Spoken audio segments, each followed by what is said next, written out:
বলতেছিলাম যে ভালো কাজ করলে ফলাফল কি ভালো, আর খারাপ কাজ করলে ফলাফল খারাপ। এখন আমরা ভালো কাজ করব না খারাপ কাজ করব?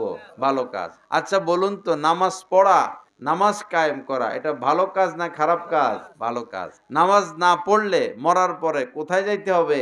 জাহান্নামে যেতে হবে। আর নামাজ পড়লে কোথায় যাওয়া যাবে?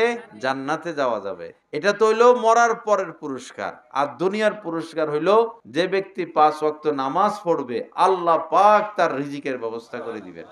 আল্লাহ তার রিজিকের ব্যবস্থা করে দিবেন। তার স্বাস্থ্য ভালো থাকবে, চেহারা সুন্দর থাকবে, তার সময়টা ভালো কাটবে, তার মনের মধ্যে প্রফুল্লতা থাকবে, একটা আনন্দ থাকবে। নিরাশ হবে না। বহু মানুষ নিরাশ, চেহারায় কোনো হাসি নাই, মনে কোনো আনন্দ নাই, পেরেশান, অস্থির, দৌড়াদৌড়ি, ছুটাছুটি, আসলে নামাজ পড়ে না।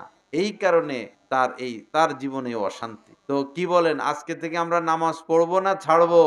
নামাজ পড়বো। দেখবেন ভাই কি মজা লাগে। ফজরের নামাজটা পড়ে দেখেন। ১ সপ্তাহ ৫ ওয়াক্ত নামাজ, ১ সপ্তাহ ৫ ওয়াক্ত নামাজ আপনি পড়েন। যদি মজা না লাগে, ভালো না লাগে, পরে ছেড়ে দিয়েন। কি বলেন? টেস্ট করে দেখেন, টেস্ট করে দেখেন। একটা সপ্তাহ নামাজ পড়ে দেখেন কি শান্তি।